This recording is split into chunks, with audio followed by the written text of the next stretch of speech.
Hello guys, यति बेला चाहिँ हामी ठ्याक्कै यो रेसुङ्गा पार्कमा आइपुगेको छ होइन। सामान्य काम थियो घुम्ने आउने, अनि यतातिर पनि आइदिउँ न भनेर आइदिएको। त्यस बबाल बाहिरबाट हेर्दा चाहिँ लुक चाहिँ बबाल लागेको छ। हेर्नु के हुन्छ भित्र चाहिँ।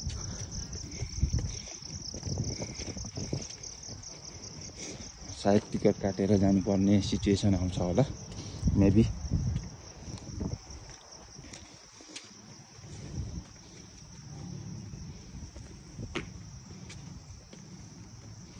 टिकट काउन्टर चाहिँ साइडमा रहेछ कि अरे सायद।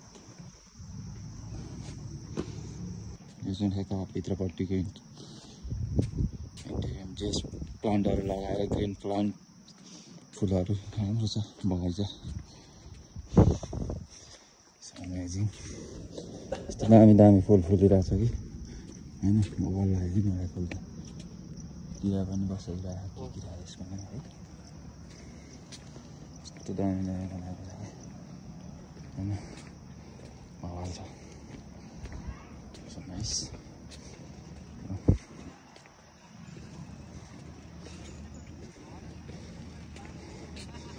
सही छ। खासै अरूको भिडियोमा दिए जस्तो राम्रो त लागेन मलाई यहाँसम्म आउँदा चाहिँ। र यतापट्टि चाहिँ पिङहरू पनि रहेछ। अनि यो के भन्छ यसलाई पठाइदिनु हौ। सानोहरू चाहिँ राम्रो रहेछ। यतातिर पनि हल्का केही देख्न सकिन्छ। खै बन्द गरेर राखेको छ नि, त्यो मान्छेहरू बस्ने हल्का हल्का होला। यहाँ माथिल्लो डाँडा चाहिँ चाहिँ रेसुङ्गा मन्दिर पर्छ भने त्यो चाहिँ पार्क हो होइन। अनि अर्को कुरा त खासै त्यति यो चाहिँ ठ्याक्कै यहाँनिरको रेसुङ्गा लेखा गुल्मी जिल्लामा पर्छ यो चाहिँ है। स्विमिङ पुल पनि लगभग रेडी भइसक्यो रहेछ। पुल चाहिँ खाली छ है, पानी छैन। जामुनको पानी हो, अरू खासै केही छैन। मासतिरको डाँडा चाहिँ रेसुङ्गा हो भने यो चाहिँ तलपट्टिको भाग होइन।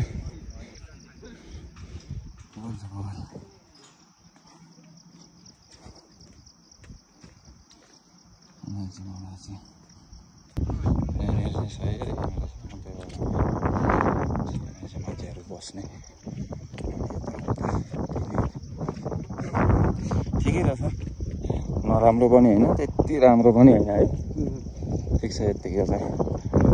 आन्तरिक पर्यटकै हो यहाँ आउने पनि। अहिले टिकटकै जमानामा आन्तरिक पर्यटक आइहाल्छन् यत्तिको भइसकेपछि।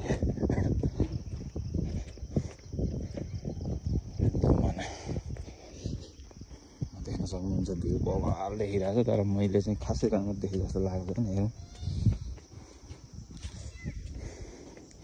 यतातिर चाहिँ बच्चाहरू खेल्ने यताउता त्यस्तो जस्तो ठाउँ रहेछ। बबाल बबाल नाइसली। तर मान्छेहरू हल्का फुल्का हुने रहेछ। खासै त्यति साह्रो चाहिँ होइन।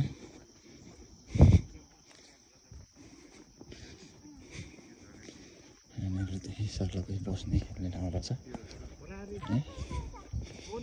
सरसफाइ पनि राम्रो रहेछ है। जे फोहोरहरू त्यति छ, फोहोरहरू पनि रहेछ है खासै।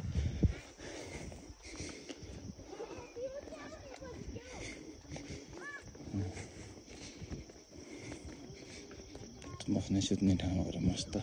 बस्ने ठाउँमा मान्छेहरू सुतिरहनु पर्छ। त्यतातिर चाहिँ जङ्गल छ भने सल्लाहहरूको यहाँनिर बस्ने ठाउँ भयो। यतातिर चाहिँ गार्डन सल्लाह बच्चाहरू खेल्ने यताउता रमाइलो गर्ने ठाउँ छ। तपाईँहरू देख्न सक्नुहुन्छ। एकचोटि घुम्न चाहिँ आउनुहोस् यो देखिसकेपछि है।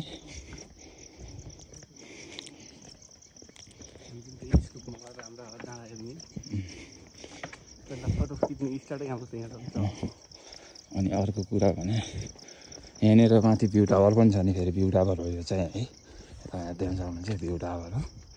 यहाँनिर चाहिँ त्यहाँनिर गएर भ्यूहरू हेर्न अवलोकन गर्न सकिन्छ। मजाले फोटोसोटो खिच्ने यताउता। सही यस अहिलेसम्म रेसुङ्गा माथि टपमा भन्दा पनि यहाँनिर रमाइलो है।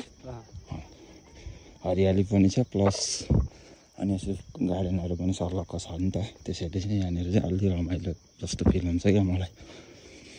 तलपट्टि त जङ्गल नै होला सायद मेबी, यहाँनिर त पुरै जङ्गल नै हो। तर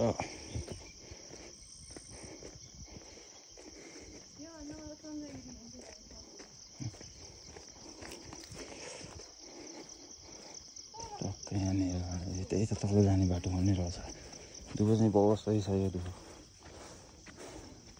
जापानिज दुबो रहेछ। यहाँनिर चाहिँ तलपट्टि पनि बस्ने ठाउँहरू चाहिँ टन्न रहेछ क्या। त्यहाँनिर देख्न सक्नुहुन्छ, त्यहाँनिर पनि बस्ने ठाउँ चाहिँ छ। अनि अर्को कुरा यहाँनिर तर स्पेस चाहिँ मिठो रहेछ है। यो चाहिँ टावर हो। तपाईँलाई म माथि गएर एकचोटि माथिदेखिको भ्यू पनि देखाइदिन्छु। मसँग सँगसँगै मेरो साथी भाइ नमी पनि छ होइन। ठिक छ।